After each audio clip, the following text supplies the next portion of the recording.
Croeso i'r rhifyn diweddara o'r Cwmni Bach. Ac mae'r cwmni sydd gyda fi y tro yma yn rhywun dwi wedi bod eisiau siarad ag a threulio amser gyda ers tro byd. Mae'n rhywun byrlymus, yn rhywun egniol, yn rhywun ag angerdd, yn rhywun sydd â sêl, nid yn unig dros Gristnogaeth, ond hefyd dros Gymru a thros y Gymraeg. Mae'n ddyn byrlymus. Os ddywedai'r enw Arfon Jones wrthych chi, mi fyddwch chi'n deall yn union pam y mod i wedi dewis y geiriau yna i'w ddisgrifio fe. Oherwydd y mae'n ffynhonnell ddi-hysbydd o egni. Arfon wrth gwrs fi ynghlwm a Bible.net. Mae e hefyd wedi cyfieithu rhai emynau cyfoes i'r Gymraeg mwyn cyfoethogi y naddoliad ni yn y Gymru Gymraeg gyfoes. A dyw ei waithau ddim ar ben chwaith. Felly, dewch gyda fi i dreulio chydig o amser yng nghwmni Arfon Jones yn y Cwmni Bach.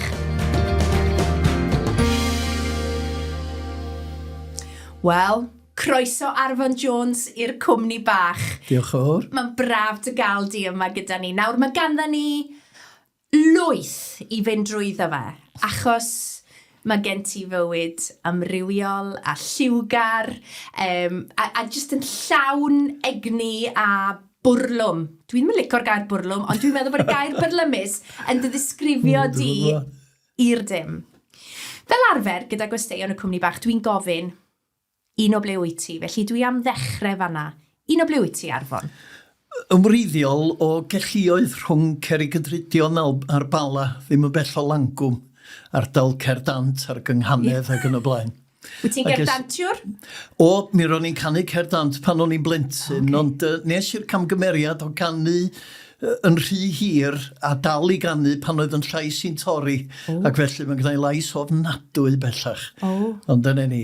Ond oedd o'n i'n canu lot o Cerdant, a'n had yn canu Cerdant hefyd, ydi ennill yn genedlaethol ar wyl Cerdant. Reit, ie. Felly, o gelluoedd, yn wreiddiol, ond symud wedyn? Ia, ddaru ni symud i Ddyffryn Clwyd, Llanrhaead ar Ynghinmeirch, rhwng Rhuthun a Dimbech. Ac o'n i'n mynd i ysgol Dimbech, wel, ysgol gynradd Llanrhaead i ddechrau, a wedyn i ysgol Dimbech, ac oedden ni'n byw ar ochrau hiraethog ac yn edrych dros fynyddoedd Clwyd, fendigedig o olygfa. Edenwerdd Prydain. Ie. Felly ar y Dyffryn Clwyd gael ei ddisgrifio. Ie, wel, a ddim yn anghywir chwaith yn ardal doreithiog a hyfryd. Ac wyt ti wedi dod â llun i ni i edrych arno fe? Llun ohono, teach sy'n ni'n gofyn i westeion i ddod â llunio ohonyn nhw yn ifanc, mwyn i ni gael gweld sut rai oedden nhw yn ifanc. A'r llun wyt ti wedi dod i ni yw'r llun ohono ti'n eistedd ar gefn tractor a chwmni go arbennig. Mewn car ydi o de, os ydych chi di. Ie, dyna ni. Dweud wrthau ynglyn â'r llun yma? Wel, o'n i'n byw yn gelluoedd ganol, mi roedd yn had a mam a taid a nain yn byw efo ni, rhieni mam ylly. Ac oedden ni'n magu defed a o'n efo'n llyweth. O'n i wedi cael y car bach coch ma pan o'n i'n blentyn ac yn eistedd o nôl pob tebyg pan gesio gynta. O'n i'n gwrthod mynd allan o'r car. O'n i'n hollol styfnig a dwi'n meddwl bod hwnna'n rhan o'n ngymeriad i ddweud y gwir. O'n i'n gwrthod yn lan a mynd allan o'r car. A wedyn mae'r llun yma ohona i yn eistedd yn y car yn rhoi potel i o'n llyweth. Ond wyt ti'n angylaidd dywedd yn y llun yma? Mae hynny di hedmyd. Dwi ddim yn meddwl. Ond mae gwreth hyfryd, gyflawn. Oedd, fendigedig. O'n i'r hynna o 4 o blant, ges i chwaer rhyw 2-3 blynedd ar nôl i, a wedyn 2 frawd ar ôl hynny wedyn pan oedden ni'n Dyffryn Clwyd, lle. Mae gynnau un brawd gafodd ei enig yng Nghaer, a dyn ni'n tynnu goes o mas hais ydi o. Ond... Ie, wel, mae gan bobl sy'n cael ei geni dros glawdd offa gyfraniad i wneud i'r genedl Gymraeg. Mae hynny'n berffaith wir. Di. Felly, mynd i'r capel? Ie, 2 gwaith bob Sul. Ac o'n i'n mynd hefo'n had i cwrgweddi ganol rwythnos a'r seiat ac yn y blaen. Oedd y capel yn gwbl ganolog i fywyd y teulu. Mam yn chwarae'r organ, yn had yn blynor. Oedden ni hefo yr eglwys presbyteraidd yn y Ffryn Clwyd ar y pryd. Capel y Glyn, Capel Bach, rhyw 20 ar 20 o aelodau. Ac oedden ni'n nabod pawb y llun. Cymdeithas glos. Oedden ni'n byw ar fferm fach iawn, 10 acar yn y had yn gweithio yn gweithio fel dyn tarw potel i'r bwrdd marchnata llaeth, ac mi roedd o'n teithio o gwmpas Gogledd Ddwyrain Cymru. Ges i fynd efo fo lawer gwaith yn helpio fo efo, i agor giatiau fwy na dim, ond wneud y gwaith papur hefyd ylly. Lot o hwyl ac mae gwreth fendigedig i ddweud y gwir. Ond y capel a steddfodau ac yn y blaen yn hollol ganolog i fywyd y teulu. A wedyn o ran dy fagwraeth ti, dwi'n gwybod pan wnaethon ni sgwrsio cyn dod yma, o ti'n dweud bod dy fam ddim yn dda? Na, oedd mam yn dioddau o epilepsi, gran mal epilepsi. Ac oedd hi'n cael ffitiau yn reit aml i ddweud y gwir, felly ddari fi dyfu fyny yn gweld mam yn aml yn disgyn ac yn cael ffit ac yn y blaen. Ac yn rhyfedd iawn, hynny di flynyddoedd wedyn nes i'r coleg a yn rhydedd flwyddyn yn astudio cerddoriaeth, ddechreuais i ddioddau o epilepsi hefyd. Oedd o'n dipyn o beth, oedd o'n rhedeg yn y teulu nôl pob tebyg. Ond dwi ti ddim wedi cael achos o epilepsi ers y cyfnod yna? Na, mi ges i'n iachau trwy weddi yn 1977. O'n i di mynd i gynhadledd y weinidogaeth iachau yn Aberystwyth. Oedd siaradwr yn y gynhadledd wedi gwahodd pobl ymlaen am weddi. A mi es i ymlaen, nid i ofyn i bobl weddio dros da i, ond i weddio dros ferch o'n i wedi bod yn gofalu amdani pan o'n i'n y coleg, gwneud rhyw chydig o waith cymdeithasol, oedd hi'n dioddau o Sbaen y Biffida, ac o'n i wedi clywed bod hi'n wirioneddol wael. Ac fe weddiodd y cwpl ma dros Louisa, y ferch ma, ac dyma'r dyn yn dweud wrtha i, di-Gymraeg oedd o, I don't know why I feel God wants me to pray for you, do you mind? Oedd o'n abod fi o gwybod dim o'n hanes i. Ac mi weddiodd drostai, a'r unig beth llai ddweud ydy dwi'n mynd i cael ffit ers y diwrnod hwnnw. Anhygol. Na di mynd yn llwyr. Ond y drasiad i oedd 2 flynedd ar ôl mi gael yn iachau, mi farwodd mam o ffit epileptig yn ei chwsg. Do, mi dagodd ac oedd hwnna'n sioc ofnadwy ni. Dwi'n siŵr. Dwi'n gwybod hefyd, i fynd nôl i gyfnod cynt, ti di sôn hefyd ynglyn â dy nain. Ac o ti'n dweud eich bod chi'n 2 genhedlaeth ar yr aelwyd. Oedd yn ardderchog.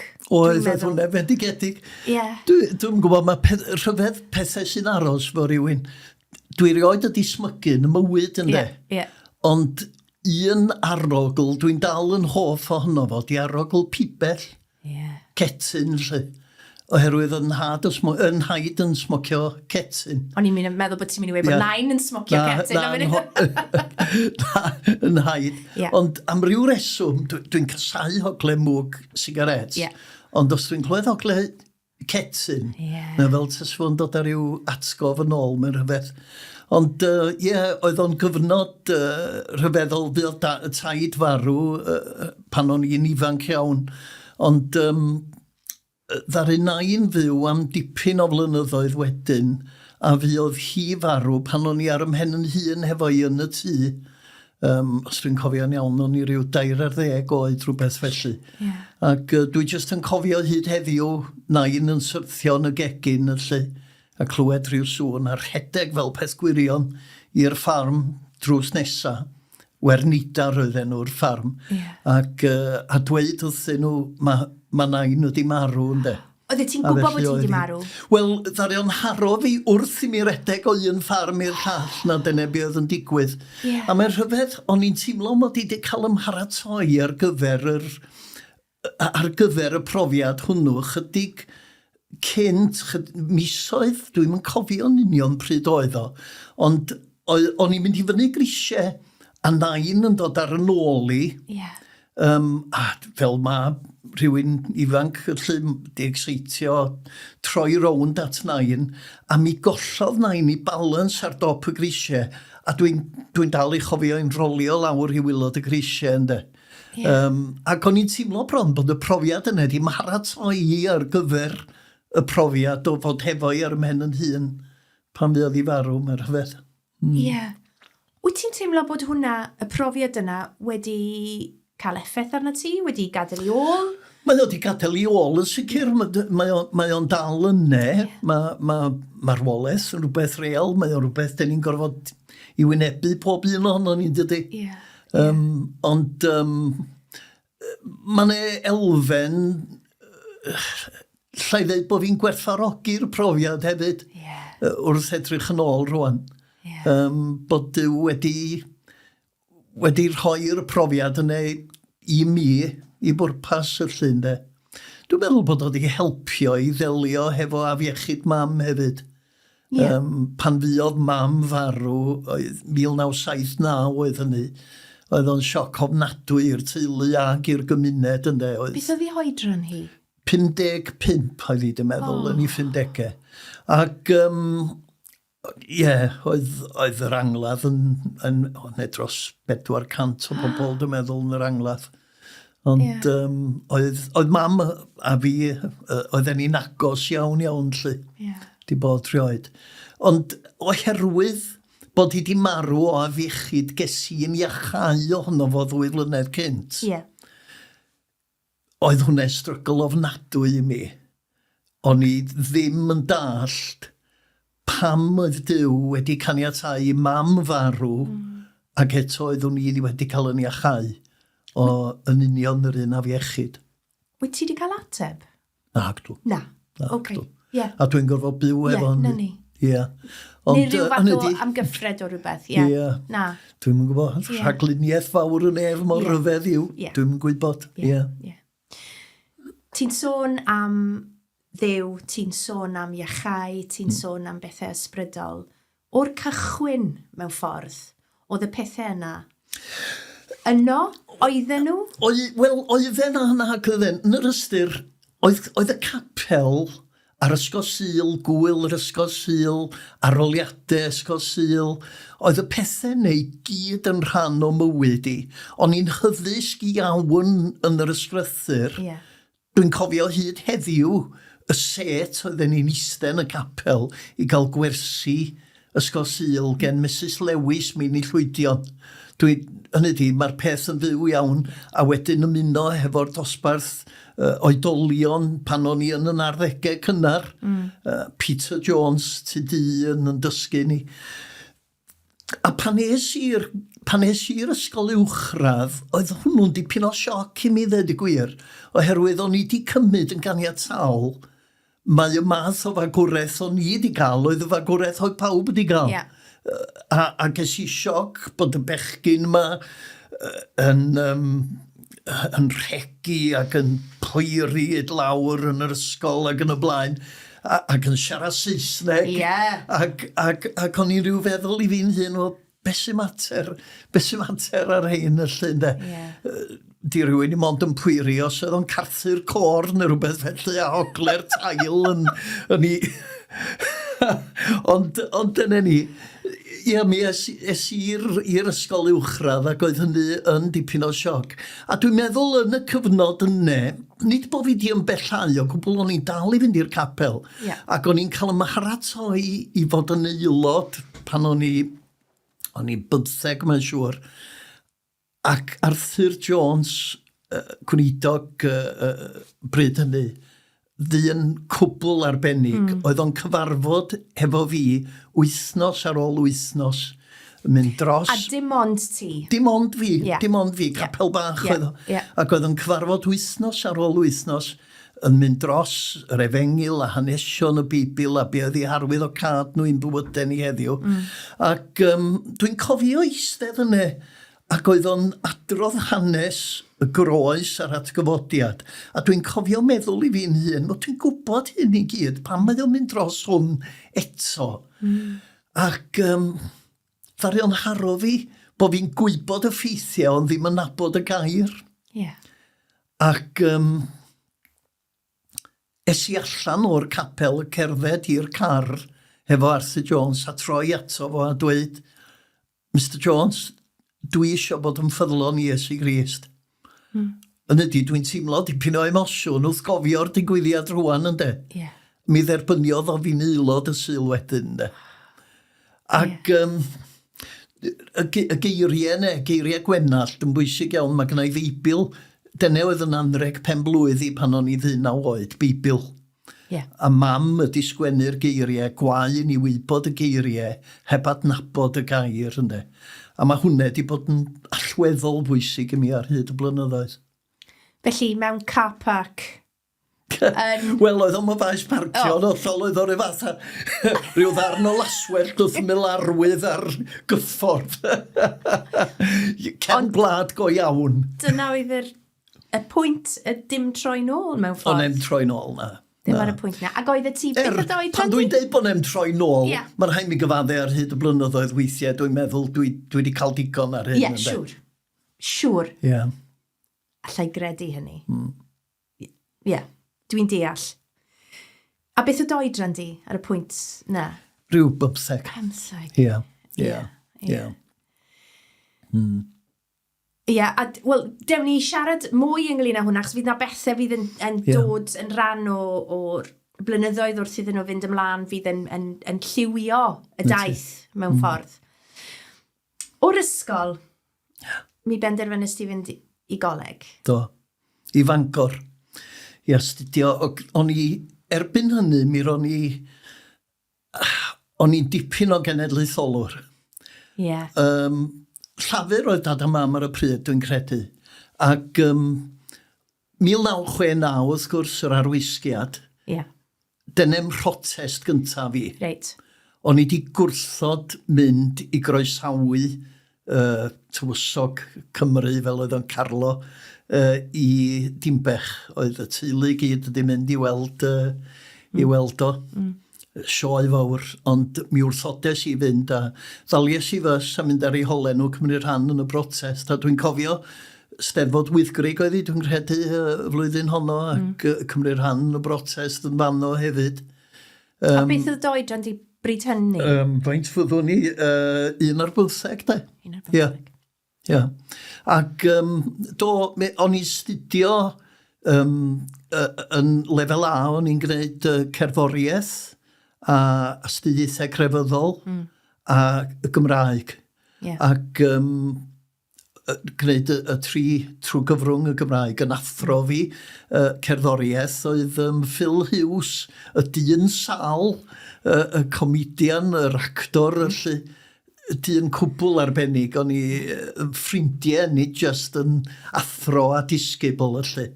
A faswn i'n mynd I gwneud cerddoriaeth o gwbl o'n I bai am Phil oherwydd am ryw reswm o'n I wrth modd efo cerddoriaeth cyfnod baroc, Bach a cherddorion cyn hynny, ond o'n i'n casau, mae'n drwg yna I ddeud, dwi'n mynd I upsetio rei pobl o'n. O'n i'n casau Mozart, o'n i'n casau Haydn, o'n i'n casau Beethoven, o'n i'n casau Schubert a'r rhamantwyr I gyd. Be wnaethon nhw I ti eriod? Dwi'n yn gwybod, dwi'n yn gwybod, ond o'n I di cael llon bol. Ac ddaru Phil ddod, a dwi'n cofio'r wers gynta, ddaru o just chwarae gwahanol ddarnau o gerddoriaeth I ni a gofyn I ni, os oedden ni'n gwybod be oedden nhw. Yeah. Ac ar ôl tipyn, mi roddodd o record o Bartok, Concerto for Orchestra ymlaen. A wedyn Stravinsky, The Rite of Spring. Wow! Ac o'n I yna ynde. Ac yn y cyfnod hwnnw, dechreuais I ddysgu canu'r cello, y soddgrwth. Ac o'n I di bwriadu, cerddoriaeth oedd y myd I wedyn. O'n I chwarae'r cello, o'n I chwarae'r bass trombone mewn band pres. rhyw hen trombôn efo handlen ar y sleid. Dwi'n cofio mewn rhyw gyngerdd oedden ni'n gorfod gwneud rhyw run go gyflym a oedd un lle o'n ni'n gorfod taflu y sleid o un y fama i lawr i 7 lawr y fanau a gafel yn yr handlen a mi fethes i oedd ar yr sleid fynd o dan seti o mlaen i o beth bynnag. Ia, mynd i Fangor felly, wneud cerddoriaeth, a dyna oedd ymryd i ac o'n i wedi bwriadu. Gai awgrymu bod angerdd yn rhan fawr o pwy yw Arfon Jones. Ar gyfer, ar bob math o lefelau. Y bachgen bach. Dim werth gwneud dim byd o'n i bai bod ti o ddifrin ac lle. Dyna ni. Felly, i Fangor, ar dan dros gerddoriaeth, ar dan dros Gymru. Ia. Sut brofiad oedd hynny? Wel, oedd hwnnw'n dipyn o agor i allygad mi hefyd, oherwydd o'n i wedi cael ymagu mewn cefndir capel bach ac yn y blaen, o'n i wedi dod i brofiad o dduw, o Iesu Grist, mynd i'r coleg a darganfod pobl ifanc yr un oed a fi oedd wedi cael profiadau tebyg ynddo. Ac oedd hynny'n werthfawr oherwydd o'n i ar ymhen yn hun bron, wel mi roeddwn i ar ymhen yn hun, yn capel y Glyn, lle. Ond o'r rhaid i mi wneud penderfyniad pwysig pan es i'r coleg, oeddwn i'n mynd i ganolbwyntio ar yr ochr academaidd a gwneud yn dda yn gradd, neu o'n i'n mynd i roi mwy o amser i frwydr yr iaith. Ac erbyn hynny oedd brwydr yr iaith wedi dod yn ganolog yn y nealltwriaeth i o be oedd o'n i fod i wneud efo mywyd. A dewis brwydr yr iaith nes i. Mi nes i ddigon o waith i gael yn gradd, ond brwydr yr iaith. A rhan o hynny oedd pan nes i Fangor, mi ddarganfyddes i bod gynna i hawl i wneud yr radd trwy gyfrwng Gymraeg. A mi fynes i wneud o'n Gymraeg. Doedd William Mathias, pob parch iddo fo, oedd o ddim yn gefnogol o gwbl i hynny. Oedd o'n dweud fod rhaid i mi wneud y gwaith yn un. A mi dreilies i bythefnos cynta y mywyd yn y coleg, yn y llyfrgell o fore gwynt a nos, yn sgwennu geiriadur cerddorol. Yn dod o hyd i dermau ac yn y blaen ac yn ei sgwennu nhw. Mwyn i'r athrawon. Mi roedd John Hywel yn darlithio, neu o'n i parch mawr a John Hywel, ac oedd o'n gefnogol iawn. Gall i awgrymu bod y creu yma yn gosod y sylfaen ar gyfer yr hyn wyt ti wedi wneud yn hwyrach. Enghraifft Bible.net? Wel, bosib. Bod yr hadau yno. Ia, wrach. Creu, dwi'n gwybod, wrach na obsesiwn ydi o, dwi'n teimlo, os dwi'n gwneud rhywbeth, mae'r rhaid i wneud o a'i orffen o, ynddo. Dwi'n synhwyro hynny, Arfon, dwi'n synhwyro hynny. Felly, yn y coleg, nawr, llun arall wyt ti wedi dod mewn i ddangos i ni, yw llun ohona ti, gyda beth bydden ni'n galw yn face furniture. Mae gen ti farf go hileth fan hyn, Arfon. Oedd hi yn farf eitha sylweddol. Chwarae teg. O'n i'n aml iawn yn deud na'r heswm pam o'n i di thyfu oedd mwyn cael snags ganol dydd. O'n i'n cadw chydig o fwyd yn ni. Hwna'n sglyfeithus. Di dwi'n gwybod, ond ni. Ti'n dod i'n abo fi well. Wel, dyna ni. Oce, iawn.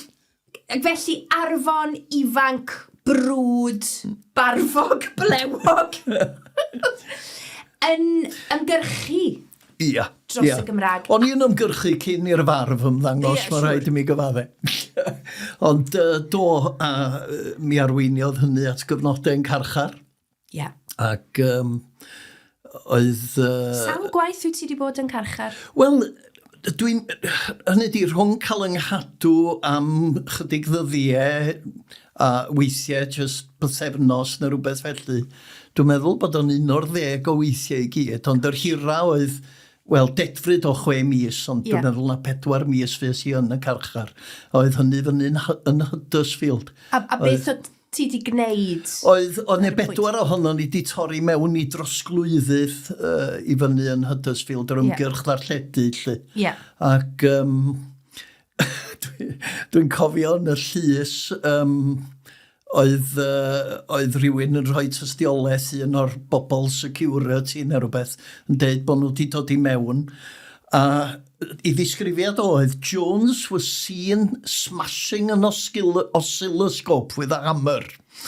Ac oedd o'n swnio fel tas gen I ordd a bod fi'n malu rhyw gyfrifiadur mawr a cwpl oedd o, rhyw fox bach fel yma, a sgrin fach ar y tu blaen, a dyma fi'n meddwl, wel, nawn ni dorri hwn, a rhyw fwrthwl bach o gynnydd, ar fi just tapio fo, ar y sgrin gracio, lle. A dyn Jones was seen with a hammer smashing an oscilloscope. A wedyn, carchar o ganlyniad I hynny, a des I mewn rhymgyrch arwyddion yn bwysig iawn, o'n I wedi prynu hen fan manweb, hefo anferth oedd ni'n cario arwyddion yn y fan ma, bob man. Dwi'n cofio mynd I brotest Llanelldyd pan oedden nhw yn gwneud y bypass wrth ymyl Dolgellau.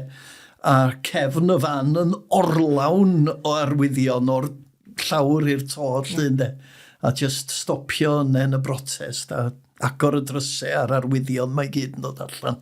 Bob math o straeon gwirion, dwi'n cofio bod yn y llys yn dimbech am dynnu arwyddion.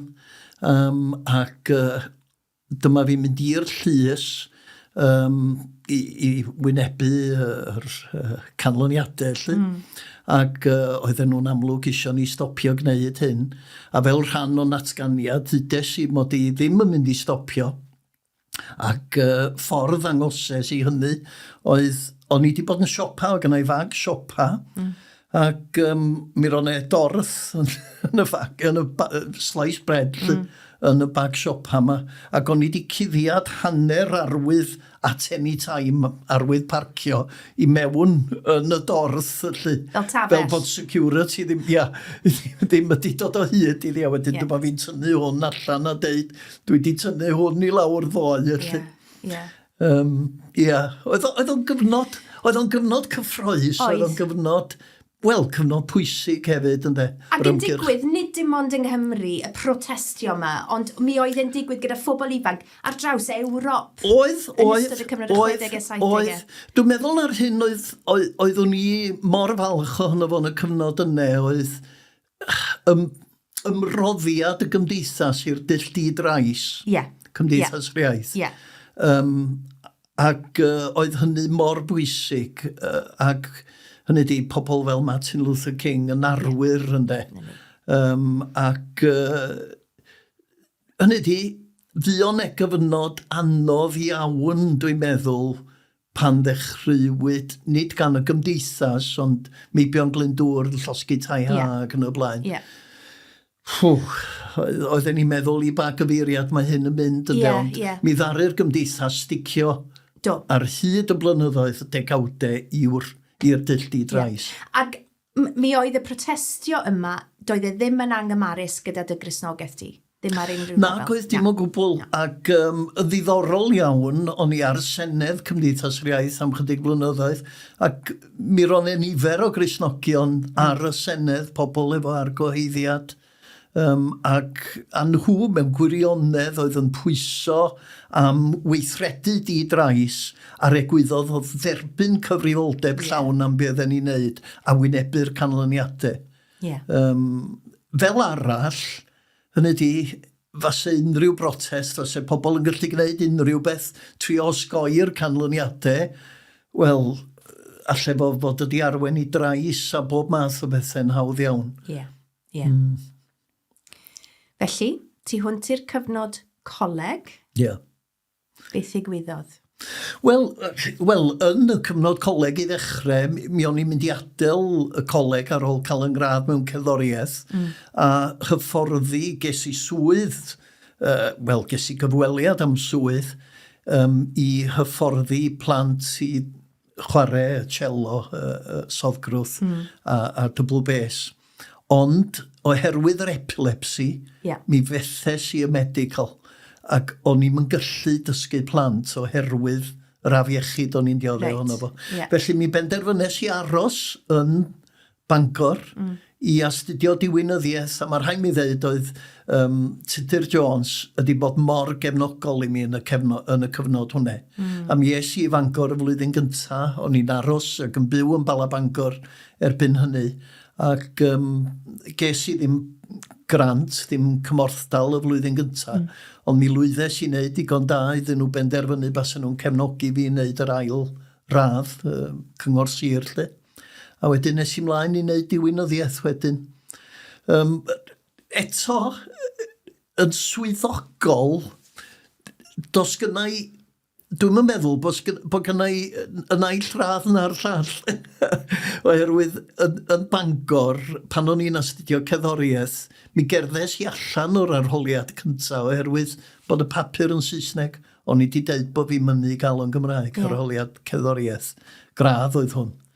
A wedyn, hefo yr diwinyddiaeth, feddwedwyd wrtha i, byddwn i ddim yn cael yn gradd nes oedd o'n i wedi talu ffein i'r coleg oherwydd bod fi wedi bod rhan o'r ymgyrch frwd yn y cyfnod yna i gymreigio coleg Bangor. Felly, dos gyda i'n syniad be'n union ydy sefyllfa. Ond mi adawes i'r coleg a fes i'n gweithio mewn archifdy yn Carnarfon i'r cyngor sir, copio llawysgrifer yw bethau felly. Ac ar ôl blwyddyn, mi es i lawr i Gaerdydd i weithio fo T.J. Davies, y cyngor unedig ar alcohol a chyffuriau eraill. Sut brofiad oedd hynny? Wel, unrhyw un oedd nabod T.J. yn gwybod bod o'n andros o gymeriad ynde. Felly oedd o'n brofiad gwerthfawr iawn. Mae'r rhaid i mi ddeud. Oedd y ddau ohono ni bell iawn wrth yn gilydd yn ddiwinyddol. Ac eto oedden ni'n agos iawn. O T.J. mynd rownd yn dweud wrth bobl bod gyna i lun o Dr Martin Lloyd Jones ar y nesg a bod fi newid y blodau o flaen y llun yma bob wythnos. Pam bydde fe'n dweud hynny? Just tynnu arnau oherwydd bod fi'n un o'r Efengyls ma. Ond na, oedden ni'n dod yn y blaenau dda. Dwi'n nadrodd yr hanes yn aml pan nes i ryw ysgol efo fo. A T.J. yn deud wrth gei di siarad yn fama, just landio fi yn ni. Cannoedd o blant yn y neuad o mlaen ni. Fi'n yn gorfod rhoi anerchiad ynglyn â pheryglon, diod ac a chyffuriau ac yn y blaen. A wedyn rhoi cyfle i'r plant ofyn cwestiwn. A peth mwyaf doniol, un plentyn yn rhoi di law i fyny. Ac yn deud, is the alcoholic gonna say anything? Yn meddwl na T.J. Bo fi di dod â fo fel enghraifft o alcoholic. A beth oedd ymateb T.J. Davies i hynny? Dwi'n cofio bod yma fi'n troi rownd ac oedd o symud o ochr i ochr. Chwerthin hefyd y llun. Ia, o'n i'n trio esbonio wedyn nid alcoholic oedd o. Ia. Felly, nes i hynny am flwyddyn a ryw 4 mis rhywbeth felly, ond dyna pryd penderfynodd undeb rannibynwyr gael swyddog ieuenctid. Ac ges i'n annog i drio am y swydd honno. O'n i'n aelod yn Ebenezer Caerdydd. Geraint Tudur yn Wynidog bryd hynny.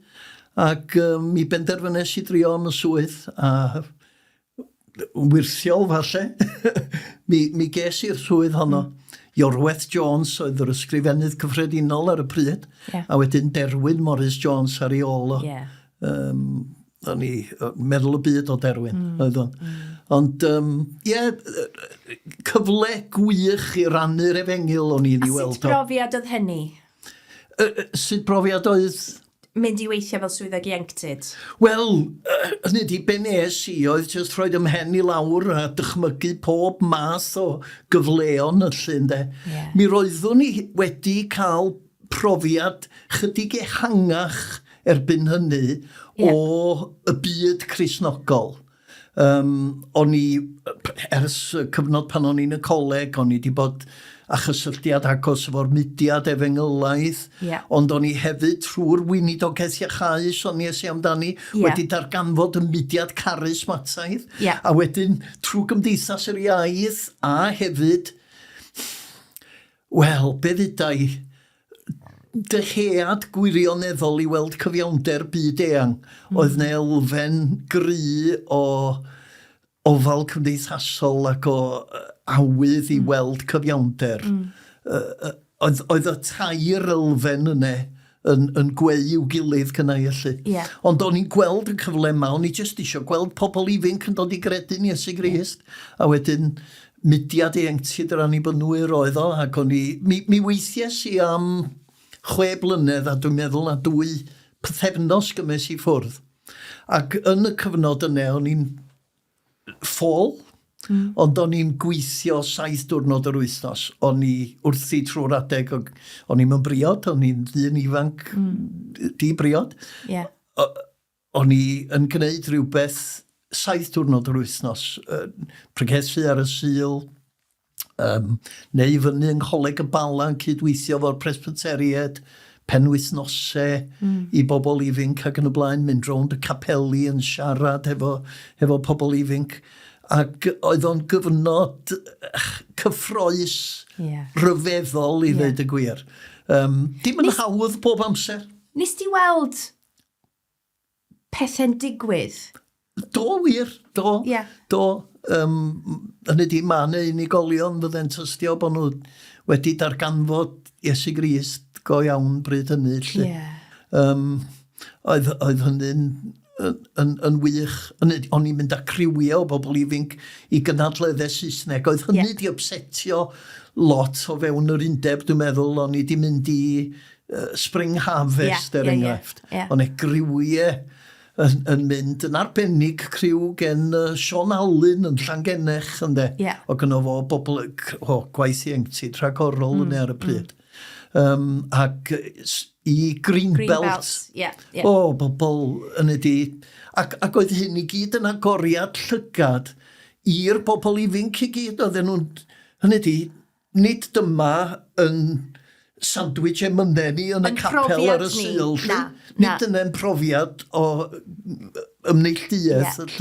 Ac oedden nhw'n gweld bod Cristnogaeth yn gallu bod yn berthnasol a cael ei fynegu mewn diwylliant oedd yn adlewyrchu y diwylliant pop, canu, cyfoes. Cyfoes, ar y pryd. Felly, dyna oedd y mwriad i, o'n eisiau dangos bod nhw... Mae'n nid mater o gadw traddodiad ydi dilyn Iesu Grist, ond perthynas a mynegu'r berthynas yna mewn ffordd sydd yn berthnasol i'w diwylliant nhw. Rhywbeth byw. Ia, hollol. Ond oedd lot o bobl ddim yn hoff ohoni. Dwi'n meddwl o'n e deimlad bo fi raddau yn bradychu'r traddodiad. Ac o'n i'n gwneud rei bethau gwirion. Dwi'n cofio ddaru ni gyhoeddi oedd hyn y cyfnod pan oedd llosgi tai hân ar Ianters. Ac cyhoeddi rhyw feiro bach efo slogan arni rhown capeli Cymru ar dan. O'n ydi, mi roedd ar dan dros Gris. Mi roedd ne ystyr dwbl iddo fo, ond wrth gwrs. Oedd o'n plesio pawb, dwi'n meddwl. Ond oedden ni'n cynnal, o gynnon ni stondin yn y Steddfod oedd hyn, yn y cyfnod cyn i Cytu yn gael stondin ar y cyd, na hyd yn oed yr enwadau fod yna, dwi'n meddwl, o gynnon ni stondin yn y Steddfod ac yn cenhadu ac yn cynnal ymgyrchoedd, mynd rownd efo holiadur a rhyw bethau felly. Oedd o'n gyfnod. Mae yna ryferthwy o egni yn ystod y cyfnod yma. Ond ede, rydyn a dyr. Ynddo fe? Ar ddiwedd y cyfnod. A dyna ddigwyddodd. Mi ges i, ddar iechyd dorri'n llwyr, ges i breakdown difrifol ar ddiwedd y 6 blynedd. O'n i, fel dydes i, o'n i'n di cymryd gwyliau o gwbl. Ac dwi'n cofio bod yn Hy John Penry ar Cheol Sant Helen yn stafell a just torri lawr i grio. A just... O'n i just wedi cael digon. A dwi'n cofio mynd lawr a deud wrth Derwyn, fedrai'm cario ymlaen. Oedd Derwyn yn gwych. Ond des i'n ddiwaith am dros flwyddyn a hanner 20 mis, dwi'n meddwl, ar ôl hynny. Ac ymodd o amser i mi ddod yn ôl wedyn, lle ges i gyfle i fynd i weithio fel efengylydd yn y Dre Newydd. Des i fanno am blwyddyn, nes i fyny o fanno i Gaernarfon am blwyddyn, cyn cael swydd gen y cyngrair efengylaidd wedyn. Ond yn y cyfnod tywydd, oedd hi nos ddy'r enaid go iawn arna i, ac o gynna i isio gorffen. So dyma beth o ti'n sôn amdano fe cynt pan o'n i'n sôn am y berthynas yma a o'n i'n sôn am y cychwyn, ond dy berthynas di a Christ ar y pwynt yma? Mae y berthynas a Christ yn gallu bob amser fod yn fregus weithiau oherwydd profiadau. O, pechaduried ydyn ni yn y dyn. Hen air ydy pechod, ond dyn ni'n greaduried bregus. A mae'n bwysig i ni gydnabod hynny, dwi'n meddwl. Oedd o'n i eisiau rhoi diwedd ar mywyd, i ddweud y gwir, yn y cyfnod yna. Ddoes i trwyddo fo, yr un peth ar ein hadw fi, drilies i wythnosau fisoedd o bosib, yn eistedd yn y tŷ, yn y Llaneder yn Nghaerdydd o'n i'n byw ar y bryd, yn gwneud dim byd, ond darllen trwy'r salmau. Ac o'n i'n darllen nhw dro ar ôl tro ar ôl tro. A mae'n rei o'r salmau melltith maen nhw'n cael ei galw. Lle mae y salmydd yn rhegi ar ddiw. Ac oedd rhinen ddiw iawn i mi. O'n i'n rhegi ar ddiw. O'n i'n dalt pam oedd oedd i gadael. Oedd pethau i fas am profiad efo mam y marw. Oedd y cwbl ydi dod yn ôl arna i yllu, ynde. Ac o'n i... Ond mae Duw yn ddigon cry gymryd o. Hynny di, mae'r rhain yn salmau yn y Beibl sydd bron fel petai Duw yn rhoi caniatad i ni wylltio hefo fo. Ac i mi, mae o jyst yn dangos rhyfeddod i gariad o'n de. Bod o'n anabod ni mor dda. Oedd o'n gyfnod tywyll iawn. Ond trwy ras, rhywsut, does i drwyddo fo. Ac mi est ar ôl y cyfnod hynny i weithio, fel y ti'n dweud, gyda'r ges i eglwys efengylaidd gyntaf yn y Dre Newydd, ac o'n i'n gweithio fo'r eglwys Pentecostal hefyd. A wedyn ymgyrch Dweud Wrth Gymru, Lewis Palau, ynde. A wedyn ges i wahoddiad i fod yn ysgrifennydd cyntaf cyngrair efengylaidd yng Nghymru. Sut brofiad oedd yr ymgyrch Lewis Palau? Y reswm dwi'n gofyn yw, dwi'n cofio mynd i weld Lewis Palau yn Aberystwyth. A bod e wedi effeithio arna i. Bod e wedi cael effaith arna i. A mod i wedi codi, a mod i wedi mynd lawr i'r blaen. Wir. Does dim amheuaeth bod y dyn wedi ddonio'n rhyfeddol. Yn ydi, oedd o'n bregethwr arbennig.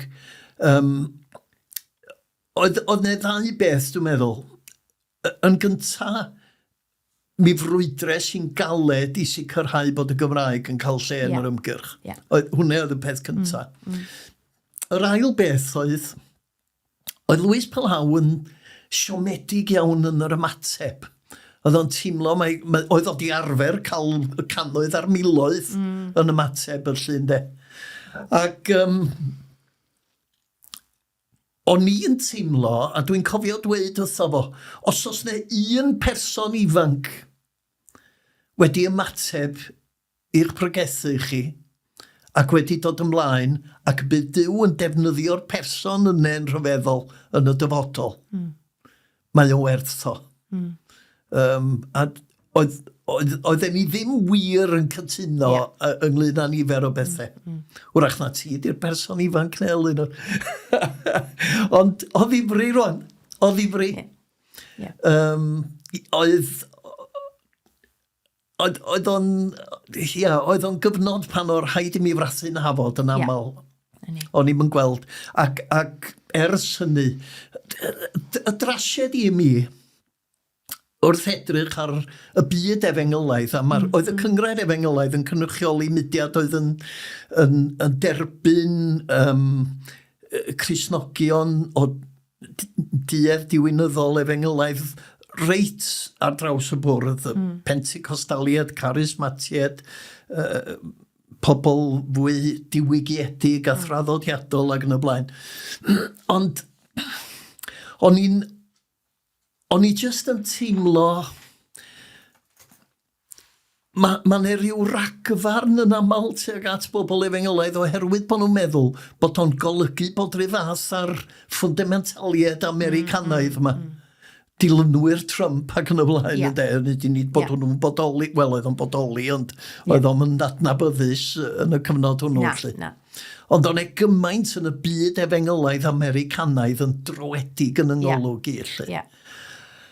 A mi ddarganfyddes i ochr arall i'r byd Efengylaeth yn America, ochr radical, Jim Wallace, Sutchinus, yr ailfedyddwyr yn arbennig, y Mennonites, ac mi ro'n ganolfan Menoniad yn Llundain, ac o'n i'n mynd yno'n aml, yr eglwysi heddwch, bobl, mae'n gymaint ar yr ochr yna i'r byd Efengylaeth yn America. Dydy pobl yn gwybod dim byd amdano oherwydd rhywsut. Mae'n rhyw fath, dwi'n teimlo mae'r newyddion o hyd yn edrych am newyddion drwg. Pa mor aml dyn ni'n clywed newyddion da, ynde, ar y teledu, lle. A mae'n gymaint o dda.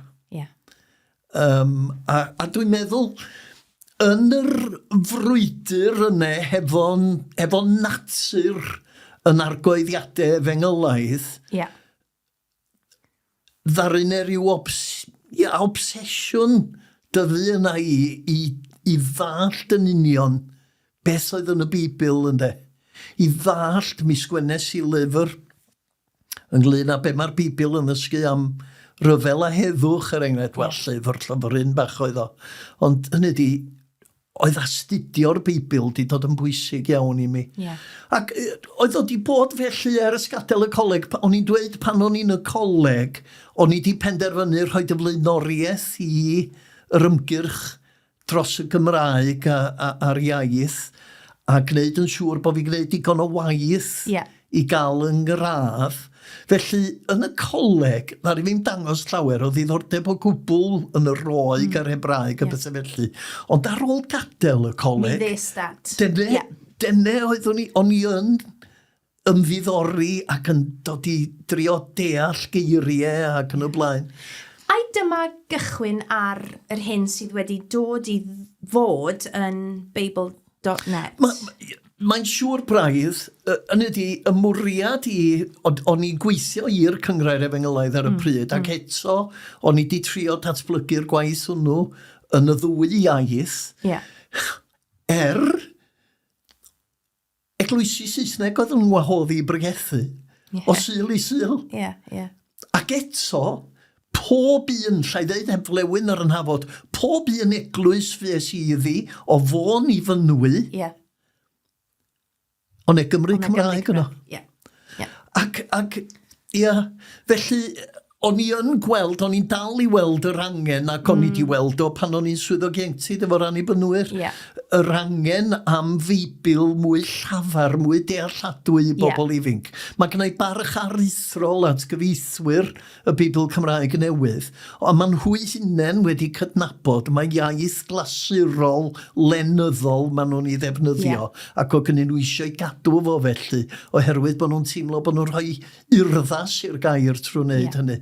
Ond o'n i'n teimlo bod angen rhywbeth mwy llafar, ac erbyn hynny, mi ro'n i wedi cyfarfod Rachel o wraig o ddwyrain Llundain hyd i dysgu Gymraeg. O'n i'n gweld bod angen i ddysgwyr hefyd yn de. Felly, pryd gychwynodd hyn?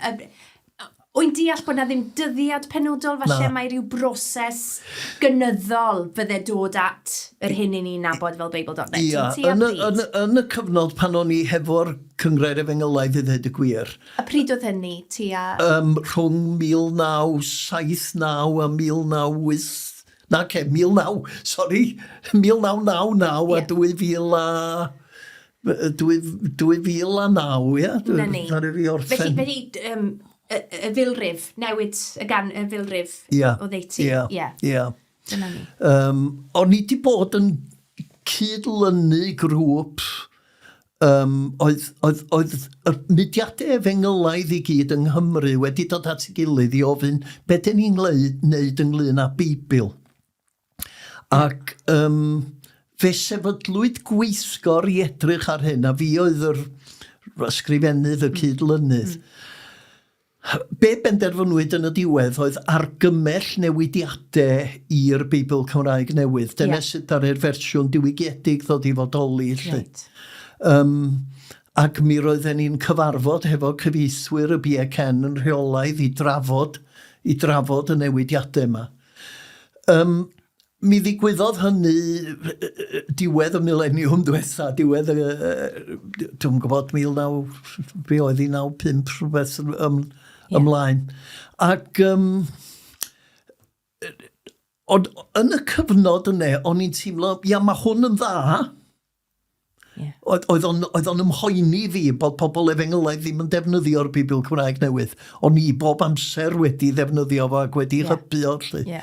Ond o'n i'n teimlo, mae hwn yn beth da, ond mae angen rhywbeth arall hefyd, symlach. A mi ffindies i'n diweddarach bod hi'n bolisi gan gymdeithasau, Cymdeithas Beibl ar hyd a lled y byd i gael dau fath o gyfeithiad, un yn fwy llythrenol a chlasurol a'r llall yn fwy llafar, fwy rhydd .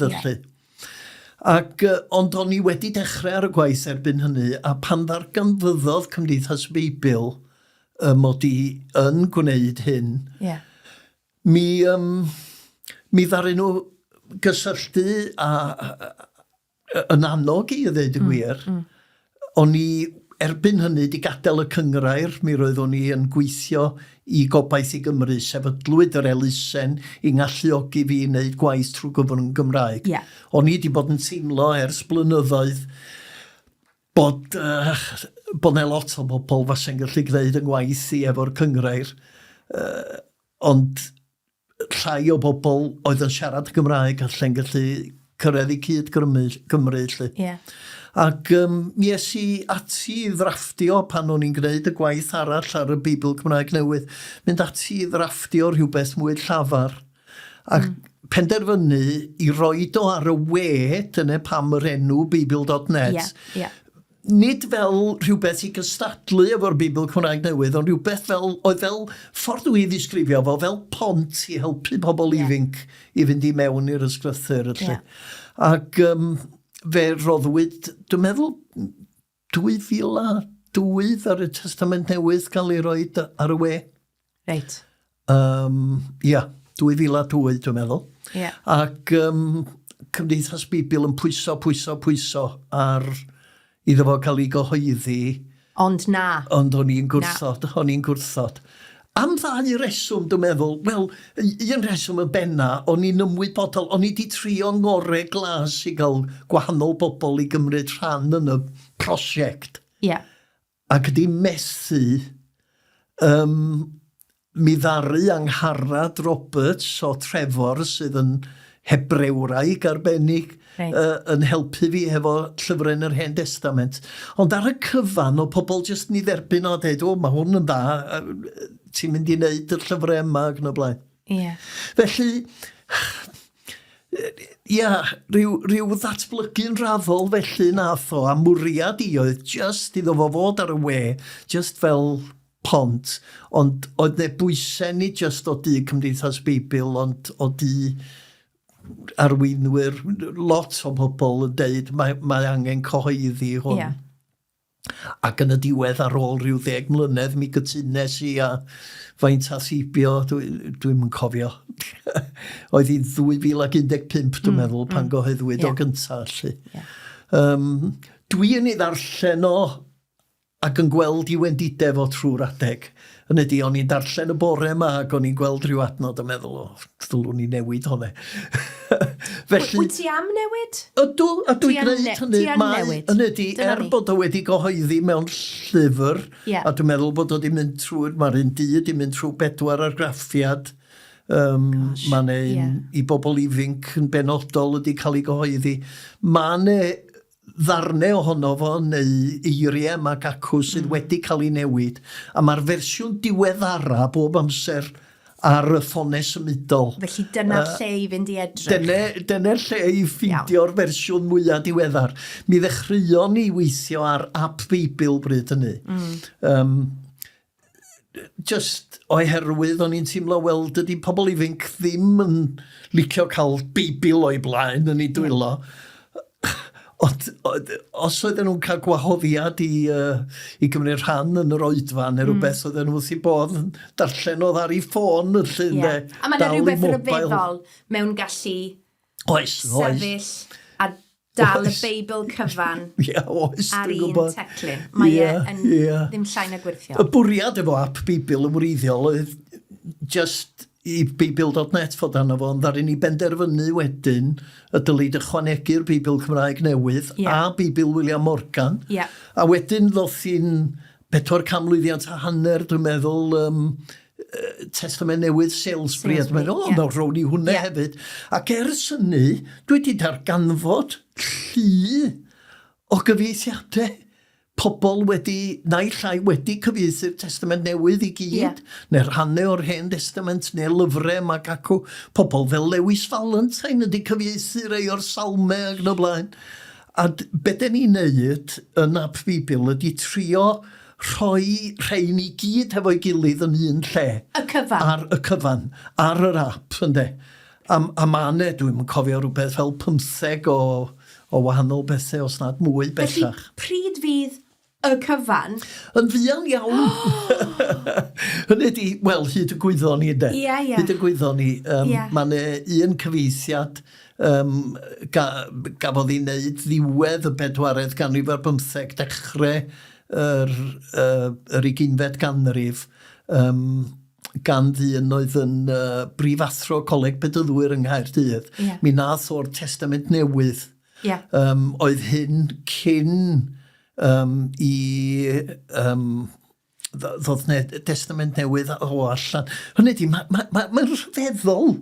Dwi wedi darganfod testamentau a chyfeithiadau o lyfrau o'r Beibl gan bobl o'n i rioed wedi clywed amdanyn nhw.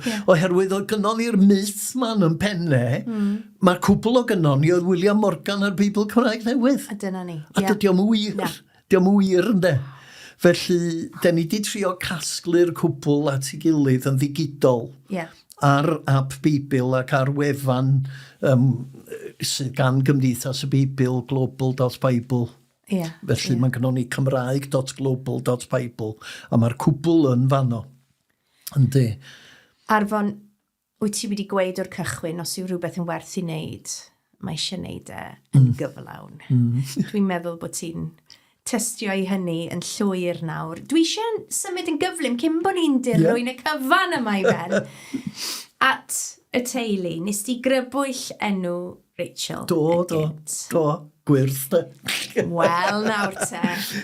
Pwy nath achub y dyn gwyllt, egniol, byrlymus yma, a'i dynnu fe mewn i fod yn ddyn teulu? Pwy oedd ddigon metrus ynddo? Nawr te.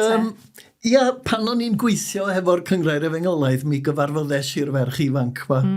Yn Spring Harvest, o'n i'n siarad yn y gynadledd, yn Minehead ar y pryd.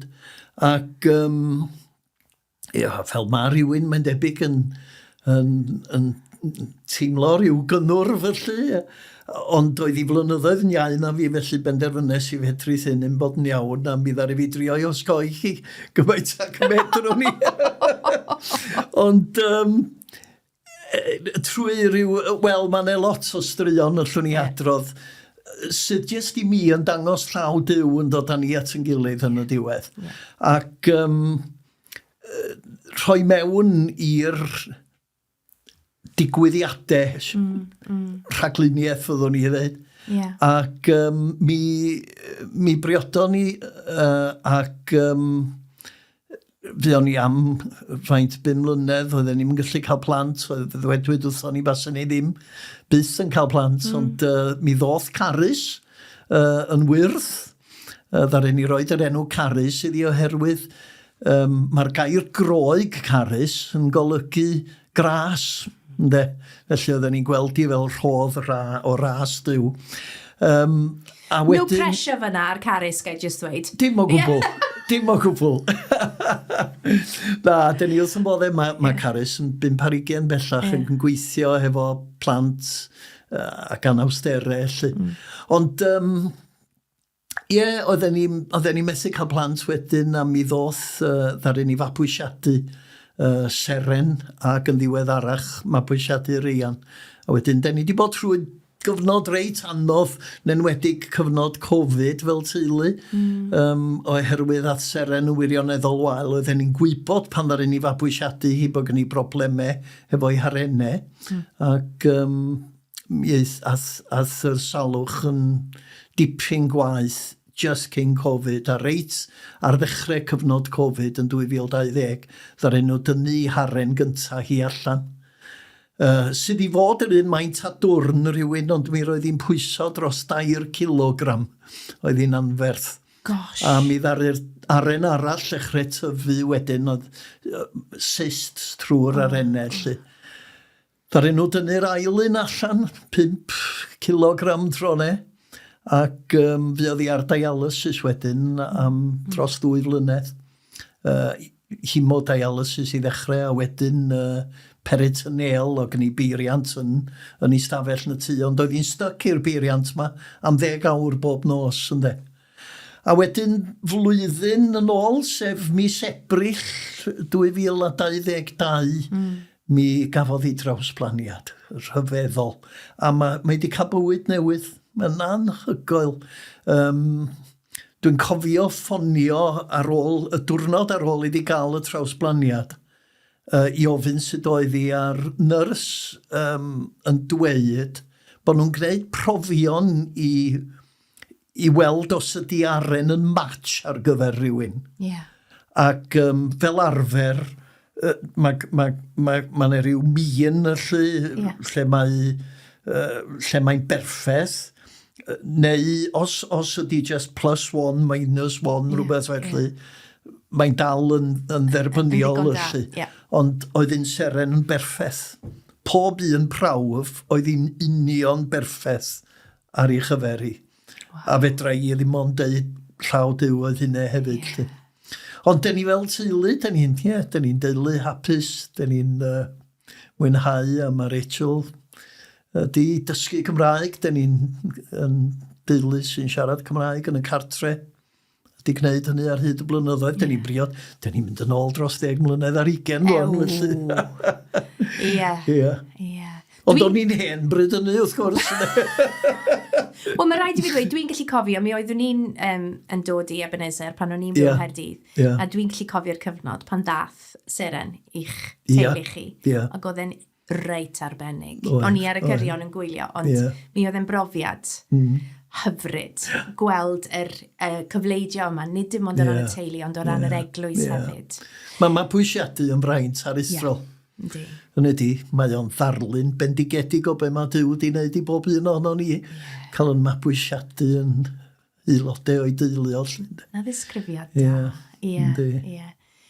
Arfon, fel dwi'n dweud, dy egni di yn ddiball. Ac mi wyt ti yn annibynnwr. Ydw? Yn hynny o beth. Ac mae dy radicaliaeth di, dy egni di, dy seil di yn ffitio'n berffaith o fewn yr hanes a'r traddodiad. Heb i gymryd ormod o ddifri falle. Ti'n meddwl bod hwnna'n deg? Mae'n siŵr braidd nid yn lle fi ydi barnu.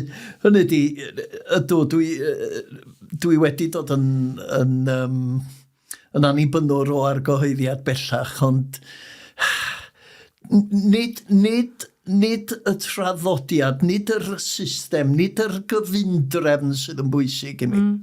Be sy'n bwysig i mi ydy Duw a Iesu Grist, ynde.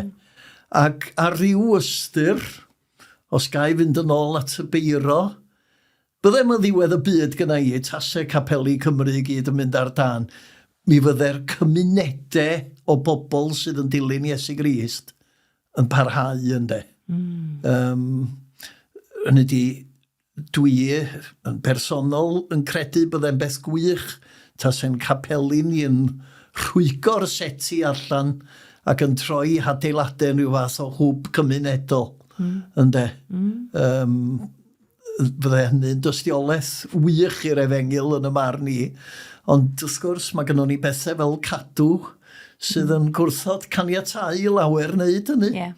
Oherwydd bod yr pren a'r maen a'r cerig a'r hanes yn bwysicach na y bywyd ylly.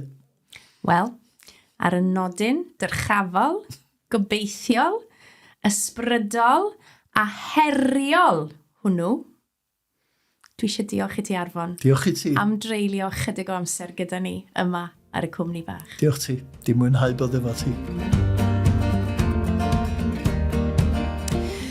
Wel, am storom o sgwrs, am ryferthwy o emosiynau, o deimladau, o straeon a ysbrydolrwydd yn rhedeg trwy'r cyfan.